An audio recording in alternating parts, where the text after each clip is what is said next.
κάποιος μέσα του τον γκολ, αν έβρει ευκαιρία θα βάλει γκολ, όπως και εγώ. Δουλεύω καλά στις προπονήσεις. Νομίζω πάω καλά.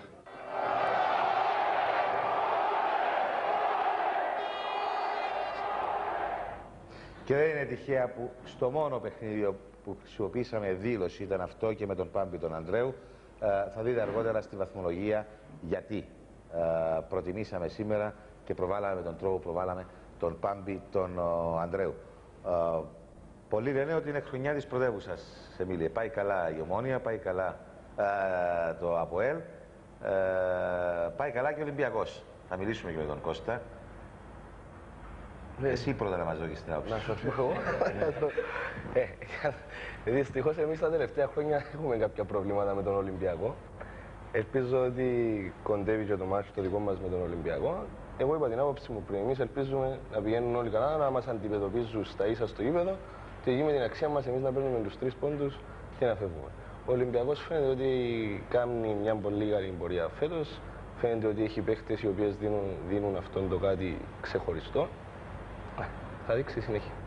Κώστα, ο Ολυμπιακός με την επιτυχία του έπεισε ότι μπορεί. Είχε πολλά προβλήματα στο παιχνίδι με την ΑΕΛ, τα ξεπέρασε. Η ΑΕΛ, ερωτηματικό. Ερωτηματικό, μεγάλο ερωτηματικό. Ούτε εμείς μπορούμε ακόμα να καταλάβουμε τι γίνεται, ούτε πιστεύω οι ίδιοι οι άνθρωποι της ΑΕΛ δεν έχουν καταλάβει ακόμα τι γίνεται.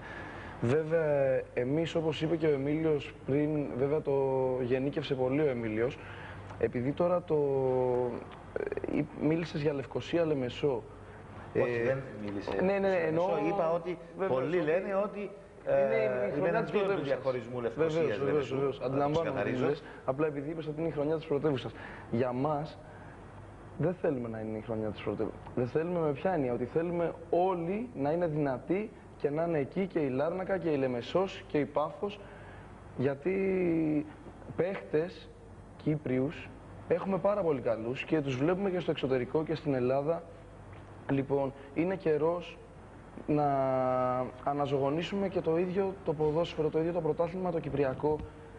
Και εδώ θέλω να συζητήσω κάτι άλλο που είπε πριν ο Εμίλιος για κάποια ατομικά συμφέροντα που εμπλέκονται στο κυπριακό ποδόσφαιρο. Πρέπει κάποιοι επιτέλους να ασκήσουν κάποιες πιέσεις και να δούμε τι γίνεται με αυτό το πρωτάθλημα. Δεν γίνεται να έχουμε δηλαδή παίχτες οι οποίοι να παίζουν στον Παναθηναϊκό, στον ΠΑΟΚ, τώρα θέλει ο Ολυμπιακός παίχτες Κύπριους και το δικό μας να παίζουμε με την Εθνική Γαλλίας και να παρουσιάζουμε μια τόσο καλή εικόνα και εσωτερικά να είμαστε τόσο χαμηλά. Γιατί εγώ πιστεύω ότι είμαστε χαμηλά σε κάποια σημεία, εκτός από τις μεγάλες ομάδες.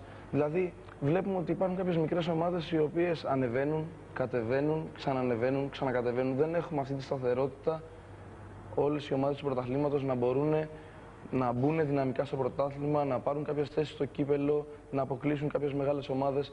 Βέβαια για μας η Ομόνοια θέλουμε να είναι πάντα πρώτη, κύπελο, πρωτάθλημα, Ευρώπη, που του χρόνου θα βγούμε σίγουρα, το δηλώνω. Λοιπόν, πάμε, ναι. Τον κύριο Κορναρίδη που αφού να αναφερθήκαμε στον Ολυμπιακό, να μην κάνει και άστογες δηλώσεις. Να μην δεν είναι εδώ να μας απαντήσει, ας το κλείσει το κεφάλαιο. Ούτε είμαστε εμείς εκεί για να το απαντήσουμε την άλλη φορά που έκανε, έτσι έπρεπε να το πούμε και αυτό. Λοιπόν, πάμε στο ξύριο στάδιο ΑΕΛ Ολυμπιακός.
Αυτά από το παιχνίδι στο Τσίριο, ο Γιάννης ο Μαντζουράκης, ο οποίος και στις δηλώσεις του στήριξε με πολύ όμορφο, με πολύ ζεστό τρόπο τους παίκτες του παρά την αποτυχία.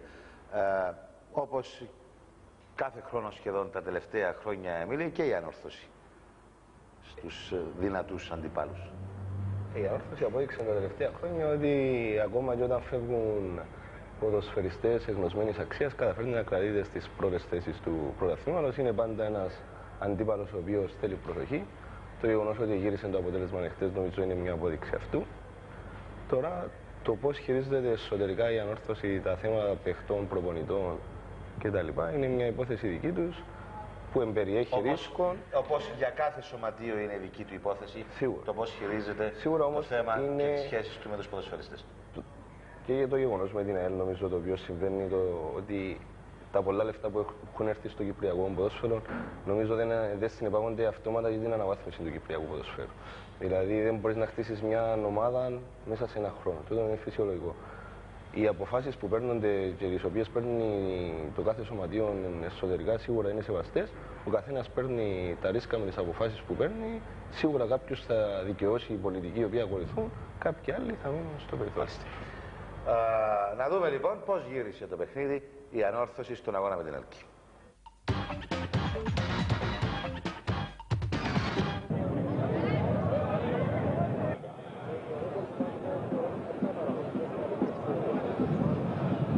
Μαυρής, Αρέστη, Δαμιανού, Χριστοδούλου, Κυριάκου, Νίκος Παναγιώτου,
Τελευταία στιγμιότυπα από το παιχνίδι στο ΓΑΣΥΠΗ, το αποτέλεσμα το οποίο εκμεταλλεύτηκαν οι φίλοι της Ομόνοιας.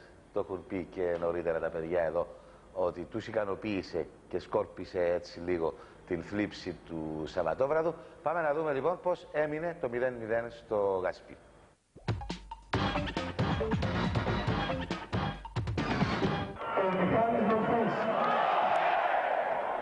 Με το νούμερο 21, ο Κωνσταντίνος Καραπίδης.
Τελευταίο διαφημιστικό διάλειμμα και το τελευταίο μέρος της εκπομπής από το οίκημα της θύρας 9 και επίσημα ο πρόεδρος της Ομοσπονδίας, ο κύριος Κωστάκης Κουτσογκούμνης, τηλεοπτικά θα μεταδίδεται και αυτό από την Λουμιέρ. Πάμε να δούμε τι έβγαλε η κλήρωση για την τρίτη φάση του κυπέλλου.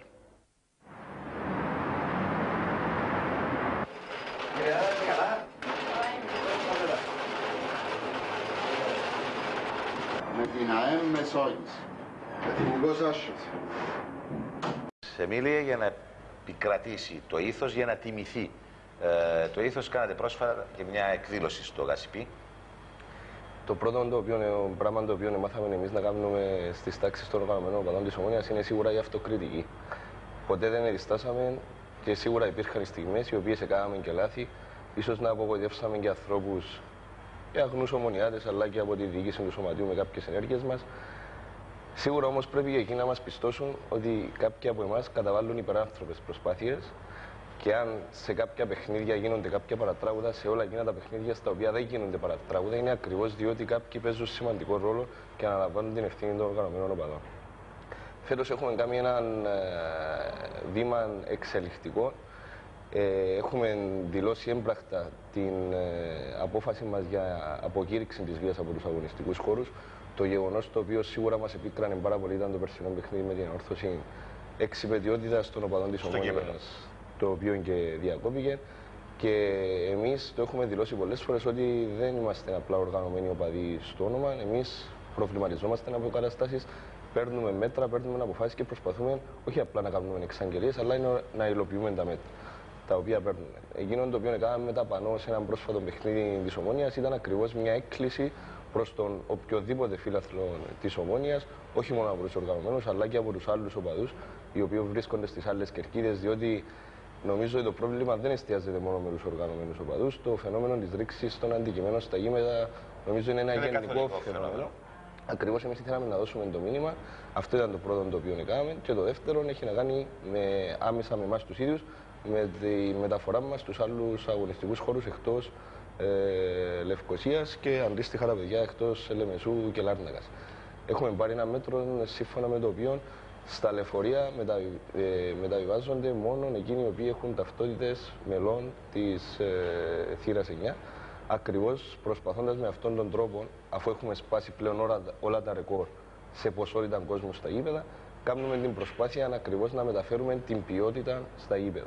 Πολλές φορές μας ρωτά ο κόσμος και κύρια οι δημοσιογράφοι, εσείς οι οργανωμένοι οπαδοί, γιατί δεν κάνετε κάτι. Εμείς αποδεικνύουμε έμπρακτα και με την προσπάθεια που κάναμε τα πάνω και με την προσπάθεια την οποία κάνουμε με τις ταυτότητες. Ειδικά αυτό με το λεωφορείο είναι πολύ ουσιαστικό. Και επίσης όμως πρέπει να ξέρετε ότι και πολλοί οπαδοί της Ομόνοιας, συγκεκριμένες βέβαια καταστάσεις προβληματικές, έχουν εκδιωχτεί από τη θύρα. Δηλαδή όμως αυτά τα πράγματα ούτε είναι της φιλοσοφίας της δικής μας, ούτε θα... Ακριβώς, δεν το κάνετε για λόγους εντυπωσιασμού, το κάνετε για λόγους ουσίας. Όμως να είσαστε σίγουροι ότι εκείνοι οι οποίοι αντιστέκονται στα όσα εμείς αποφασίζουμε συλλογικά, εκείνοι οι οποίοι παραβαίνουν τους άγραφους κανόνες με τους οποίους λειτουργούμε εμείς, σίγουρα δεν